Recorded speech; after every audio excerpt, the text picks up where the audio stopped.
ကဲဒီနေ့ကရွှေထွက်တဲ့နေရာတွေမြန်မာနိုင်ငံရွှေထွက်တဲ့နေရာတွေကိုအကြမ်းပြောပြပြီဘယ်လိုနေရာရွှေထွက်လဲဆိုတော့ဟိုးအပေါ်ဆုံးမှာဆိုရင်ပူတာကိုရှိတယ်ပူတာကိုမှာရွှေထွက်တယ်အမှမျိုးရွှေလုပ်တဲ့လူတွေရော73တဲ့လူတွေအများကြီးရှိတယ်ရွှေ73တဲ့လူတွေမြစ်ကြီးနားပြီးရင်ခန္ဒီအဲ့ဘက်ဒီမှာလည်းမျိုးရွှေလုပ်ငန်းတွေအများကြီးပဲရှိတယ်ရွှေထွက်တဲ့နေရာအများကြီးရှိတယ်ပြီးရင်ဇကိုင်းဗမောဗမောက်အင်ဒိုဂျီအင်ဒိုလေးကိုတော့စကောရွှေထွက်တယ်ဒီမန္တလေးပေါ်မှာဆိုရင်မုံမိတ်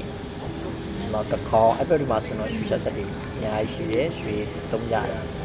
ရွှေချက်စက်တွေတုံးရတယ်မန္တလေးပြည်ချင်းဘိုးဘကမှာဆိုရင်ရွှေဘိုဘက်အများကြီးတုံးရတယ်ပြီးရင်အောက်ဘက်မှာဆိုရင်မန္တလေးသူရဲ့အောက်ဘက်ရောက်လာပြီးဆိုရင်ကျွန်တော်တို့ခေါ်ရင်မိထီလာတဝိုက်မှာတုံးကြတယ်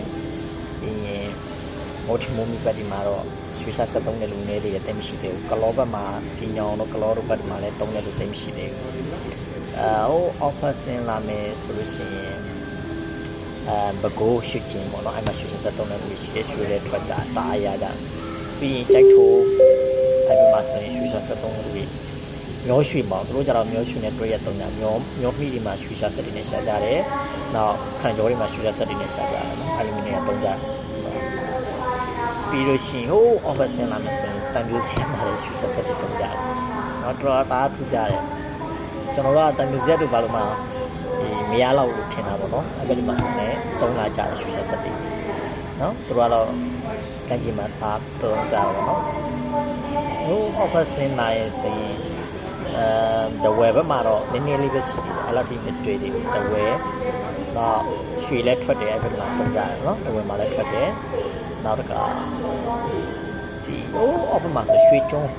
မှာတခါတာဝဲသွားတာကြည့်ပြီး9000စက်တယ်အချို့ဆိုရင်ငါချက်တာခဲတော့ရကြတော့ပြောနော်ရွှေကြုံဘက်မှာလည်းတာထွက်အခုကတော့ဘာလို့မရတော့ထင်ပါတယ်နော်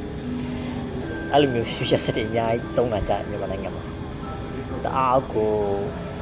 အစင်တချို့ပေါ့နော်အစင်ပြေကြပါတယ်အချို့ဆိုရင်အခဲကြီးတွေရကြတချို့ကတော့ရွှေတာဈေးတက်တယ်လေတချို့ကြတော့လည်းတော်တော်အစင်ပြေအောင်လောက်လေးပဲရှိပါတယ်ကဲဒါတိကျနေတော့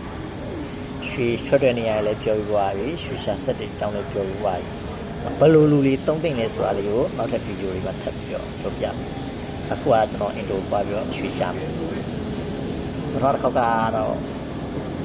6 gram ပေါ့ကျွန်တော်ခိုင်းငါမူနီးပါလောက်တော့ရတယ်